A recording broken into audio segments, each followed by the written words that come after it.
You're listening to Three Kitchens Podcast, hosted by Heather Dyer and Aaron Walker. We're on a mission to inspire home cooks like us to try new recipes and make good food.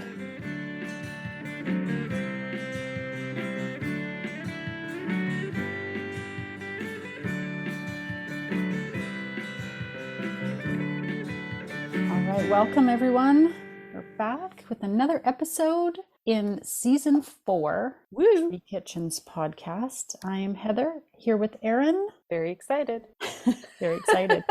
Another reason to be excited, Oktoberfest. Are you excited about Oktoberfest? I'm just hearing about it now. So, Okay. yes. Yeah, I don't know that I've ever celebrated it. I don't think it's a big thing here, aside from maybe going to local bars. They might have events or something, but I don't know that I've ever actually celebrated. However, I would love to. I feel like as a child, we would go to the German-Canadian club for Oktoberfest, I'm thinking. Okay. But I don't know. I'm going to guess it's Oktoberfest, but let's go with that. Well, essentially, it's a festival with parades, food, music, and drinking. I'm thinking the drinking is like the biggest. I always just picture like servers in traditional like dirndls and lederhosen and carrying like 17 steins of beer at once with their big strong biceps and like dishing out the beer to everybody. Yeah. That's my thought of it. So because it's that time. So 2023 Oktoberfest happens between September 16th and October 3rd. And it is traditionally a festival that took place a 16-day period leading up to the first Sunday in October. So there you go. Okay. It changes date every year based on... It changes slightly, yes. Okay. But it's always leading up to that first Sunday. And is that that's the big day, or? Good question. I'm thinking like Stampede, since that's our reference point. It's we have just a week of drinking. Or 10 days of drinking, they have 16. Yeah, I think it's probably it just goes on and on through that time period. I don't know. Okay. So what I do know is that it started when one of their princes, Ludwig, who later became King Ludwig I, married his princess, Therese of Saxe-Hildburghausen. Say that one more time, Heather. Therese of Saxe-Hildburghausen. Let's pretend that's right. That was beautiful. They got married on October 12th, 1810. And so they had a big party for the citizens of Munich in Bavaria in Germany.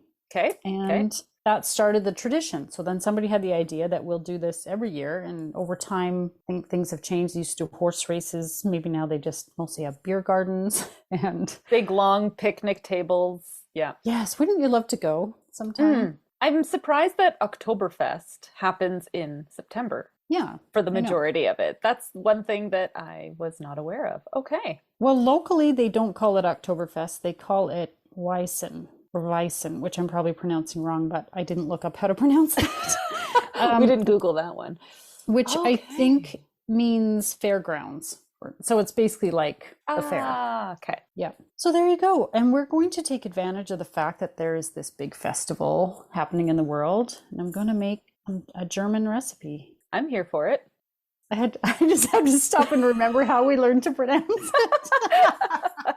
Spätzle, right? Spätzle, which I always pronounced wrong, apparently. Spätzle is like, if you have if you've never had it, it's kind of like a cross between a dumpling and a pasta. Bit more like, I would consider it a bit more like a dumpling and less like a noodle. But it's similar in the fact that it's made with flour, salt, milk, water, eggs. It's kind of like an egg noodle. Right. Yeah, I guess it's kind of like an egg noodle. Oh, you don't make yours with potatoes? I've never made them before. Oh, but the traditional recipe does not have potatoes. Oh, interesting. I thought it was a potato thing. No. Well, I've been saying it wrong and thinking it wrong. So please just tell me. I will throw everything that I thought I could contribute to this out. I mean, who knows? Maybe there are different ways of making it. No idea. Whenever I want to do one of these recipes that I've never made, and it's something that's a tradition of some culture or other, Mm. I always try to find a tradition, what they call a traditional recipe. Right. And because I want to try to be as authentic as possible so that we can test out and see what we think of one of these recipes. Yeah. But who knows? I mean, things change over time. They change depending on who's making it. They change depending on the family's traditional recipe. Yeah. This recipe is, so you're going to mix together flour and salt in one bowl. Okay. And in another bowl, you've got milk, water, and eggs. Okay. Then you're going to put your wet into your dry, and you're going to work up a sweat mixing this together, apparently. This is where your strong German heritage is going to come into value. Strong German arm. It says to preferably use a wooden spoon with a hole in the middle, and you're going to beat the batter vigorously. Okay. Don't hold back. So you want it to be shiny with small bubbles forming when it rests. And that's your batter. It's like very basic. You can tell that it needs something with it because it's kind of like eating a plain egg noodle. Mm-hmm. You kind of want a little something with it, right? Right.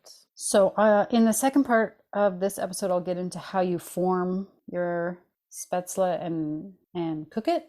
But what I'm planning to serve with it is a mushroom sauce. Ooh. So you are sauteing mushrooms, you're adding a bit of tomato paste, white wine, cooking it down, and then beef broth to make a sauce. Oh, this sounds good. Yeah, and so while you're cooking your Spätzle, your sauce can be simmering away, and then you're going to put them together. It seems fairly simple. I hope. It sounds simple, except for we haven't talked about how to make it. I have no clue. Okay, well, boils in water. Okay.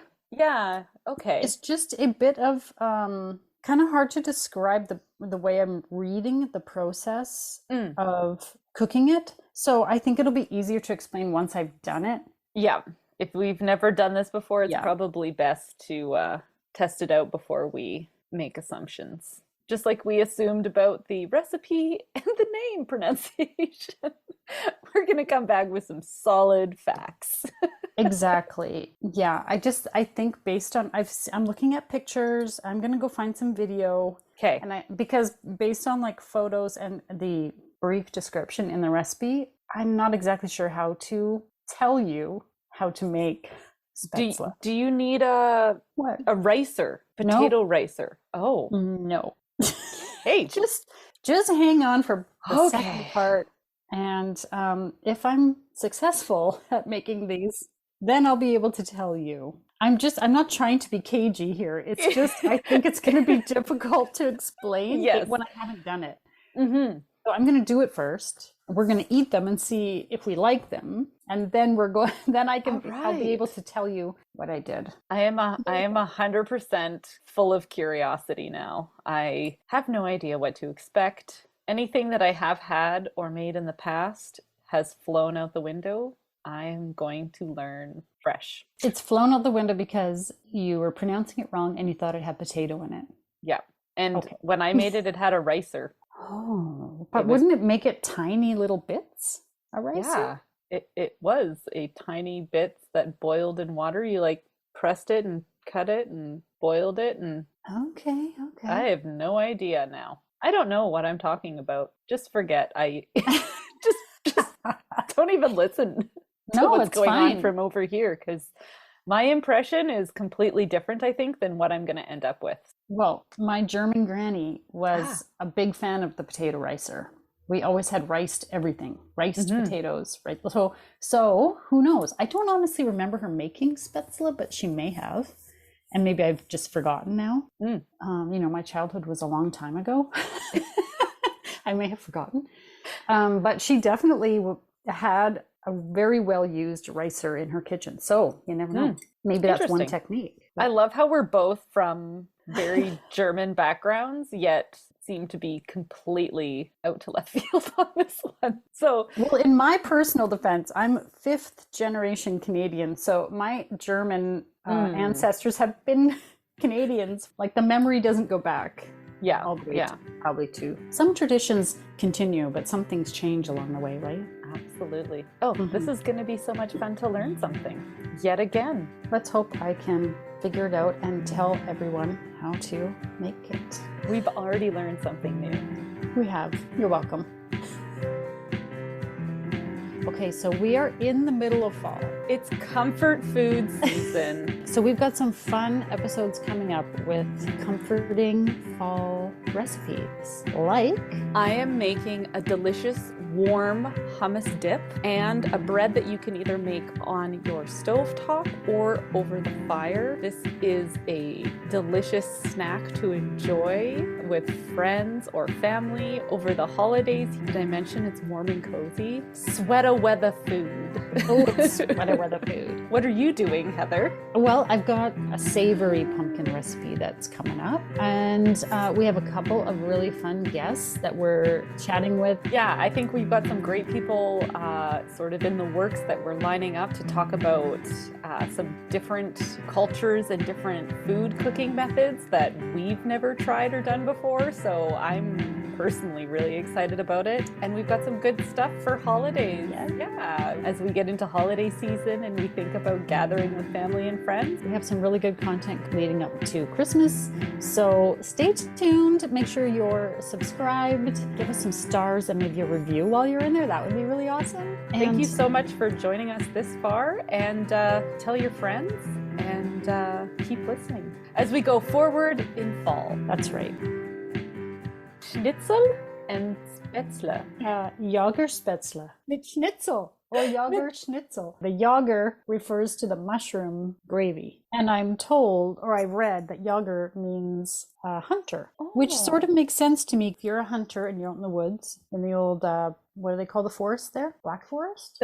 Yeah. So if you're hunting, you've got yourself some meat you're cooking over your fire, maybe you could forage some mushrooms. Make Absolutely. a nice mushroom gravy. Anyway, something about that just made sense to me, that it's called hunter gravy. Yeah, I like that. I think that all goes together well. Yeah. So I made the Spätzle, and then I made a little chicken schnitzel just because we were having that for dinner, and I was like, well, Erin needs to have this too, so passed some on to you as well. That's just a little bonus piece. It was really good. You delivered me a whole meal. I was not expecting that when I got home because you delivered it to my husband. I'm glad it survived.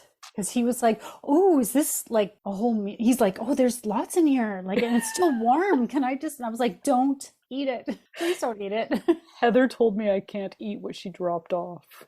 That was his text or something like that. Yeah, I'm like, well, you have to lines. wait. Like, wait for Erin to share with you. Don't just dig in. We kept it and we split it actually for lunch the next day. Oh, nice. That was a wonderful treat. I think he kind of gets why this job is so awesome. With the perks. We got so many perks. And our families always get to enjoy for no work. Zero complaints. Come on. Okay, so how do you make Spätzle? Tell me about this process, because I looked at those little things and I was like, what did you do to make How this? did you make these? Okay, so as it turns out, I think your idea to use a ricer actually would work.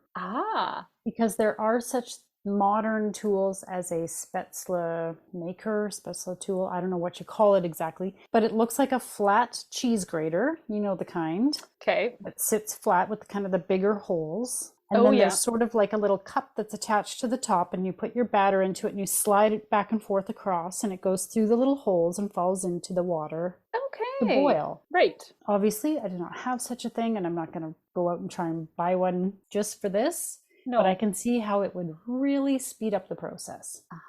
I also tried and quickly abandoned a technique that I saw somebody doing when I looked up videos, and that was to use a colander, like a metal colander with bigger holes. Okay. And you're kind of using the back of a spoon and pushing it back and forth across those holes so that it drips through. That's what I did the first. I made like real tiny ones. You may have got a few of those little itty bitty guys in your... And I was like, it was so much work to get it to go through, and I thought, and I was looking underneath like, these are teeny tiny, and the Spätzle that I've ever eaten is like a bit like almost like a more of a noodle looking thing, not these little bits. Yeah, I was going to say that's more rice-like, and I would describe this as more like rotini, but like the twisty odd ones. shapes. Yeah, exactly. Yeah. So that's what I was looking for. So I did a scoop put it through the colander, and I was like, no. It's so hard to do. And I would just give you another tip. This stuff, when it's dry, really hard to clean off of stuff. It sticks. Oh, you can build a house out of it. Yeah. I pull it out later to wash it, and I had to leave it soaking in the sink for a while because it was dang. like glue. So stuck. Let me tell you what goes into the batter, then I'll tell you the method. Okay. So 2.5 cups of flour, half a teaspoon of salt, a third a cup of water, a third a cup of milk, and 3 eggs. I've seen various different versions. Some of them don't have any water, it's just all milk. One of the suggestions I saw was to add your eggs first, then add your milk a little at a time until you get the batter consistency you want, because you may need a little less or you may need a little more. And if you just dump all that wet stuff in at once and mix it up, right, you can't take out, right? So what kind of consistency are you looking for? So you're looking for almost like that's not a cookie dough, but it's not a pancake batter. It's like something in between. Like if you lift your spoon, it's going to very slowly sort of plop down off the spoon. Like it's so it's a pretty thick, but not runny, but it's not a dough. It's still a batter. It does not hold its shape. No. But it doesn't run easily. Right. Okay. Okay. So you've mixed up your batter. Okay. It does take a bit of work with a spoon. I did not have a wooden spoon with a hole in the middle, like was suggested. Oh, right. I don't own such a thing. So I used a spatula. You've beaten that all up. You let it rest for like half an hour. Just throw a tea towel over the bowl, let it rest. And then I'm going to try to describe this. You've got a big pot of boiling water. It doesn't need to be rolling boil, but it needs to be bubbling. So it's boiling. Salt that really well because that's going to add flavor to your spätzle. And put a scoop of your batter onto a wooden, like a cutting board. Back in the day, they would have had a spätzle board, I believe.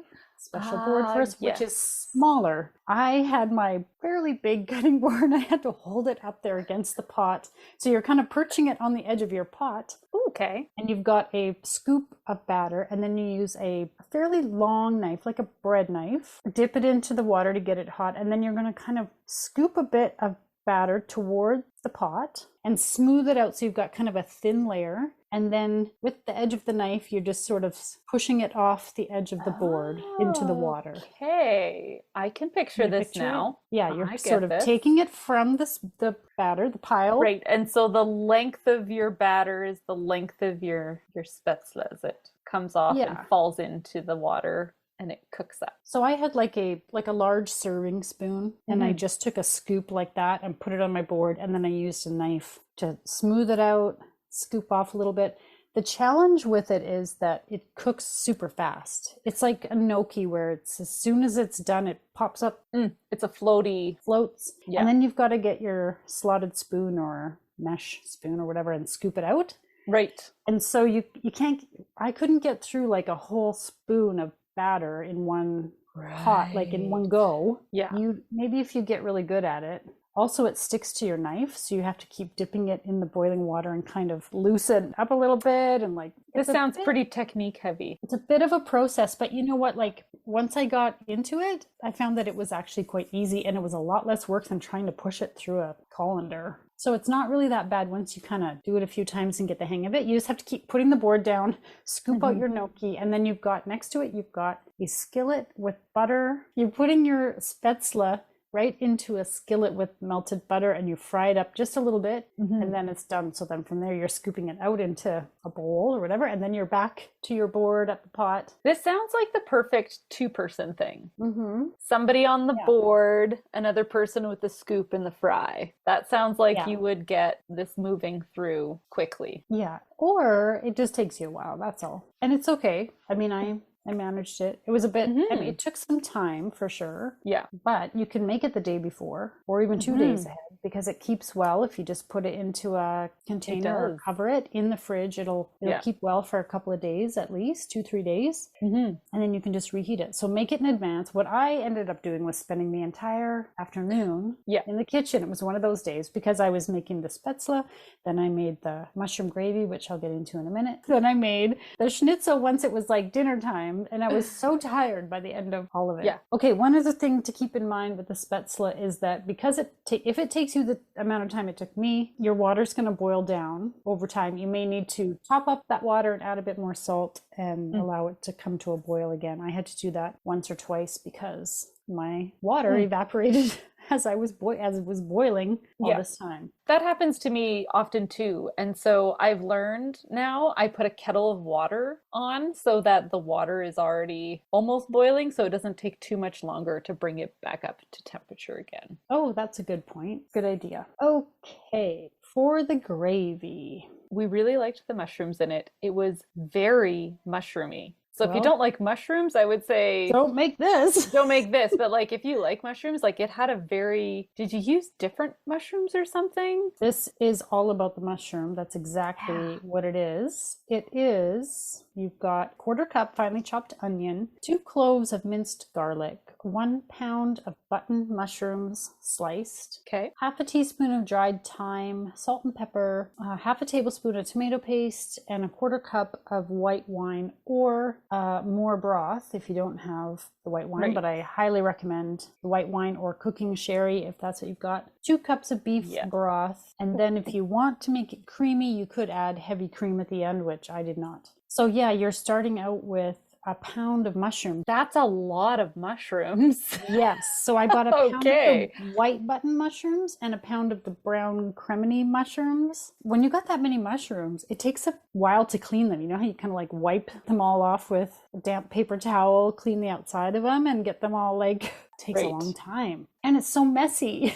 You end up with all the bits of stuff and like, all right, so you're gonna put all those mushrooms, if they fit, get a big, it's like a deeper non-stick fry pan. Ooh, you know, you can put a glass lid on, you know, those kind. Right, like almost a Dutch oven sized. Yeah, and it's almost like a wok. Yeah, I couldn't fit quite all the mushrooms in it. And so I had a smaller skillet still on the stove. Yeah. So I put the rest of the mushrooms that didn't fit in there, I just put them in there to kind of start softening them. And as they cook down a little bit, then I put the rest of the mushrooms in. And anyway. Ah, perfect. That's a good way to do it. Yeah, you can figure this out. It's amazing how much the mushrooms decrease in size. Oh, it's crazy. As you cook them. Like I'm always like, oh, geez, I think this is too much. And then I'm always like, oh, I could have had more of that.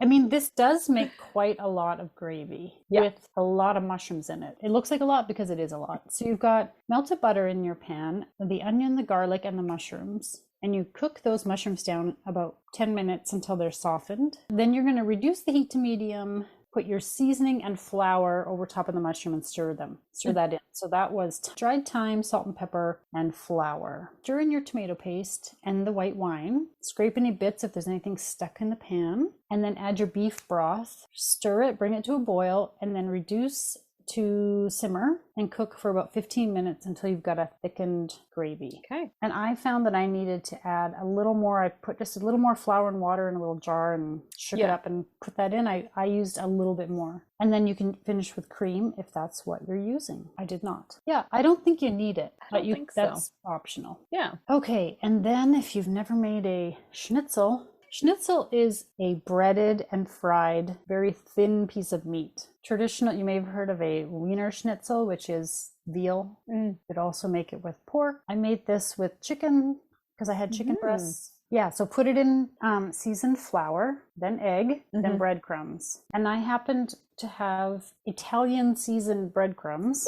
Ooh, and then you fry it. The trick with the fry, you fry it in a mixture of like oil and butter. The trick is, that I have found, is making sure that when you flip it, there's still a good amount of oil or fat in the pan. If it's kind of soaked up on the one side, it's nice and brown, you turn it over, it's going to burn. That's a good tip. Because you don't have enough fat still in the pan. So sometimes you need to, as it's cooking, add a little extra oil or butter to maybe the other side of the pan, and then when you flip it, you've got enough. I find that those breadcrumbs always suck up the oil, and I have to re-add it every time. Yeah, and that's it.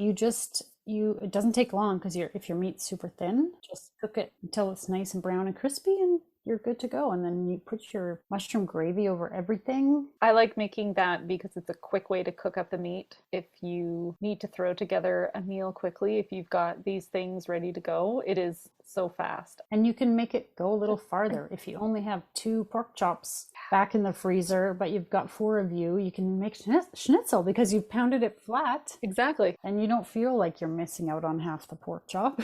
Exactly. It's nice and big, so it fools your eye into the fact that you're eating more and you're frying it, so you're probably getting the same amount of calories. That's true. Always makes it so nice and tender, and I liked it with the chicken. It inspired me to cut and flatten my chicken breasts the other night when I went to barbecue them because I was like, oh yeah, that cooks it faster. So I just like did a quick little marinade on them and then 3 minutes aside and done. Yeah, it is really quick. Especially if a chicken breast really sucks out that moisture. So the quicker you can cook it, I feel like the juicier it is. Yeah, always cut them in half, even if you don't pound them out. Cut them in half because a fat chicken breast takes too long to cook, and by the time it's done, it's like dry. So what'd you think of this Spätzle? Is it what you were expecting it to be? It's totally what I was expecting it to be. I've had it before with a potato mixture, but it was really good. I like that you can make this ahead of time. We got this. We popped it overnight in the fridge, quickly heated it up the next day. It was so good. It doesn't stick together or get clumpy. Like it's really, it's a forgiving kind of it's like a little dumpling. Yeah. It's like gnocchi's younger, smaller friend. Yeah. It's similar. I'd say it's kind of similar texture. It's just a different kind of size and shape. I would make this and then like fry up like a good wiener or a hot sausage and then pop this in a lunch kit because you can eat this hot or cold. Like this is... This is a good thing to have, like if you make a big batch. I think traditionally it's a side, it's a starch on your plate, much like if you were to just have some noodles or whatever. But I think you could eat it the same way you would eat noodles, like put it into a pasta salad or have it with roasted veggies and just toss it all together. I don't know. I think there's lots of ways you could eat it. It's a very basic. Yeah, a little bit of gravy is good with it. This is a fun side. I think I might add this to whatever I make for Thanksgiving because it's nice and make aheadable and anything you can make ahead for Thanksgiving so that you just have to like heat it up and go. Yeah, I like this. Yeah, good point. And you could just then put it in a casserole dish. Yeah. With some butter and whatever. And then, because you're going to have gravy. Make a fresh sauce or gravy that goes with it. Done. Yum. Yum, yum. I'm really glad that you tried this out and that you taught us how to pronounce it properly. And now for the fine print. Join us over on the socials, Facebook, Instagram, YouTube, and on our website, threekitchenspodcast.com. Remember, when you like, follow, subscribe, and review, it helps more people find us. Thank you so much for listening. Mitspitz. Do not use this. Mitspitz.